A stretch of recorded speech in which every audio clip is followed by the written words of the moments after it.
Welcome to are voice. నేను మీ వాత్సల్య. జాతీయ భద్రతా సలహాదారుగా అజిత్ దోవల్ను తిరిగి నియమిస్తూ కేంద్ర ప్రభుత్వం ఆదేశాలు జారీ చేసింది.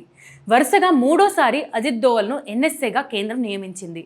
ఆయనకు కేబినెట్ మంత్రి హోదా ఉంటుందని స్పష్టం చేసింది. ఇక ప్రధాని మోడీ ముఖ్య కార్యదర్శిగా విశ్రాంత ఐఏఎస్ అధికారి పీకే మిశ్రాను మళ్ళీ నియమించారు. ఈ మేరకు మిశ్రా పునర్నియామకాన్ని కేబినెట్ నియామకాల కమిటీ ఆమోదించింది.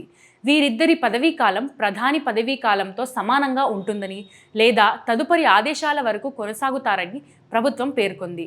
ఇదే సమయంలో ప్రధానమంత్రి సలహాదారులుగా అమిత్ ఖరే, తరుణ్ కపూర్ను 2 ఏళ్ల కాలానికి కేంద్ర ప్రభుత్వం నియమించింది. ప్రభుత్వ కార్యదర్శి హోదా వీరికి ఉంటుందని ఆదేశాల్లో పేర్కొంది. జూన్ 10 నుంచే వీరిద్దరి నియామకం అమల్లోకి వస్తుందని కేంద్ర ప్రభుత్వం వెల్లడించింది. ఇలాంటి ఇంట్రెస్టింగ్ వీడియోల కోసం ఆర్ వాయిస్ను సబ్స్క్రైబ్ చేయండి. నచ్చిందా లైక్ చేయండి, మీ ఒపీనియన్స్ని కామెంట్ చేయండి, అందరితో షేర్ చేయండి.